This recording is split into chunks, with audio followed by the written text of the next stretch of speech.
अस्सलाम वालेकुम। आज हम एक बहुत ही दिलचस्प और आप कह सकते हैं एक बहुत ही पर्सनल टॉपिक पर बात करने वाले हैं, प्रेगनेंसी यानी हमल। ये एक ऐसा सफ़र है जिसके हर पहलू को साइंस ने एक्सप्लोर किया है, लेकिन क्या आपने कभी सोचा है कि कुरान इसके बारे में क्या कहता है? तो चलिए आज इस रूहानी सफ़र को कुरान की रोशनी में समझने की कोशिश करते हैं। तो सबसे पहला और सबसे बुनियादी सवाल जो दिमाग में आता है वो ये है, क्या कुरान जैसी अजीम किताब जो इतने बड़े बड़े मौजू पर बात करती है उसमें प्रेगनेंसी जैसे टॉपिक का भी जिक्र है? ये सवाल ही हमारी आज की पूरी गुफ्तगू का सेंटर पॉइंट है। और इसका जवाब बिना किसी शक के है, हाँ बिल्कुल है।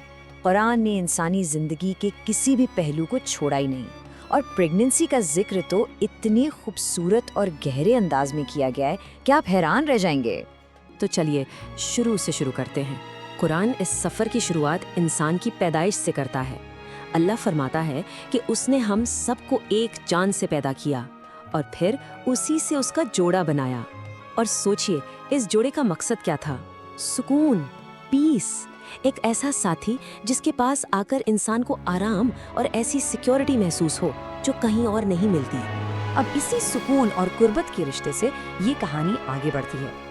और देखिए कुरान कितना हसीन लफ्ज इस्तेमाल करता है, और जब वो उसे ढांक लेता है, ये इबारत, ये जुमला हमें सीधा कंसेप्शन के मौजू की तरफ ले जाता है। अब यहाँ एक बहुत ही इंटरेस्टिंग पॉइंट है। ये लफ्ज ढांक लेना सुनने में शायद आम लगे, लेकिन इसके पीछे बहुत गहरे मायने हैं। ये सिर्फ एक फिजिकल एक्ट नहीं है, बिल्कुल नहीं। इस एक लफ्ज में जिस्मानी, जज्बाती और रूहानी ज़रूरत सब शामिल हैं, और उसके साथ मुकम्मल हिफाजत, एक कंप्लीट कवर का एहसास। ये मर्द और औरत के रिश्ते की गहराई और पाकीज़गी को बताता है।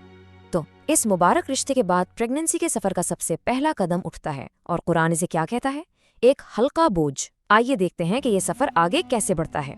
और कुरान इस पूरे सफ़र को, इसके स्टेजेस को इतनी खूबसूरती से बताता है। सोचिए, शुरू के 4 से 8 हफ्ते ये एक हल्का बोझ है, इतना हल्का कि अक्सर माँ को खुद भी पता नहीं चलता।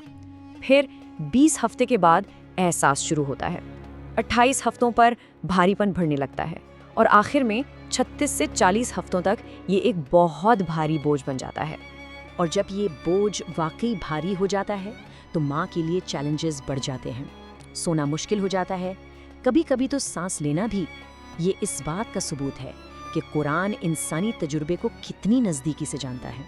और यही वो पॉइंट है, यही वो मोड़ है जहाँ वालिदैन, माँ बाप अपने रब की तरफ पलटते हैं। यहाँ से जिस्म का सफ़र रूह के सफ़र में बदल जाता है। जब मुश्किल अपने चरम पर होती है तब इंसान को अपनी कमज़ोरी का एहसास होता है, और वो अपने रब से एक वादा करता है, एक दुआ मांगता है। और देखिए उनकी दुआ क्या है, कितनी खूबसूरत दुआ है।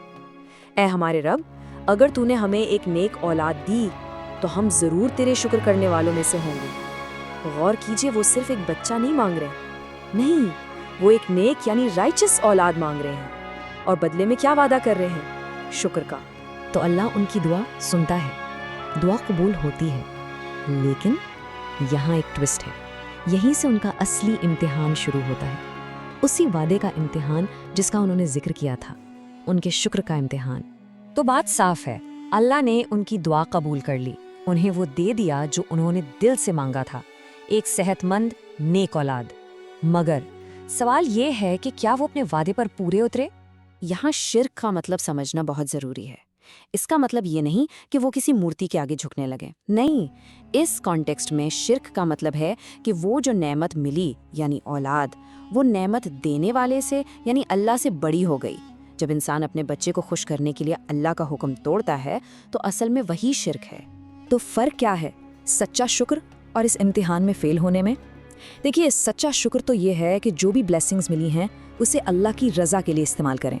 और इस इम्तिहान में नाकामी वो ये है कि जब औलाद अल्लाह से ज़्यादा इम्पॉर्टेंट हो जाए, जब उसकी खुशी अल्लाह की खुशी से ऊपर हो जाए। और इसके बाद अल्लाह अपनी अज़मत को वाज़े करता है। वो फरमाता है कि उसकी ज़ात बहुत बहुत बुलंद है उन सब चीज़ों से जिन्हें लोग उसका शरीक बनाते हैं। उसकी बराबरी कोई नहीं कर सकता, कभी नहीं। तो आप समझ रहे हैं, ये कहानी सिर्फ प्रेगनेंसी की नहीं है, ये असल में हर ब्लेसिंग, हर नेमत की कहानी है जो हमें अपनी ज़िंदगी में मिलती है। हर नेमत अपने साथ एक पैगाम लाती है और एक इम्तिहान भी। प्रेगनेंसी जैसी चीज़ जो इतनी नेचुरल लगती है, وہ ہمیں بار بار یاد دلاتی ہے کہ ہر ایک چیز اللہ کے علم اور قدرت میں ہے۔ یہ اللہ کی طرف سے ایک نشانی ہے، ایک ریمائنڈر ہے کہ وہ ہر چیز پر قادر ہے۔ تو اس پوری بات کا خلاصہ کیا ہے؟ اصلی شکر، سچا شکر کیا ہے؟ اس کے بس یہ 4 سمپل سٹیپس ہیں۔ نمبر 1، نعمت کو پہچانیے، اس کو ریکگنائز کیجیے۔ نمبر 2، اس کے دینے والے یعنی اللہ کو جانیے۔ نمبر 3، اسے اللہ کی مرضی کے حساب سے استعمال کیجیے۔ اور بس جب یہ تینوں چیزیں مل جاتی ہیں تو وہی ہے سچا شکر۔ تو جاتے جاتے میں آپ کے لیے ایک سوال چھوڑ رہا ہوں، ایک پرسنل سوال۔ اللہ نے آپ کو زندگی میں جو بھی نعمتیں دی ہیں، چاہے وہ اولاد ہو، صحت ہو، مال ہو یا علم ہو، آپ ان کا استعمال کیسے کر رہے ہیں؟ کیا آپ شکر کا امتحان پاس کر رہے ہیں؟ اس پر ضرور سوچیے گا۔